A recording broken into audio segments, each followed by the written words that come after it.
ఆలించి నన్ను బ్రోవుమమ్మ విశ్వైకనాథుడే విచ్చేయునంట విశ్వైకనాథుడే విచ్చేయునంట నీ ఇంటి ముంగిట నిలుచుండునంట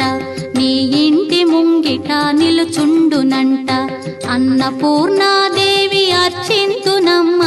నా మనవి ఆలించి నన్ను బ్రోవుమమ్మ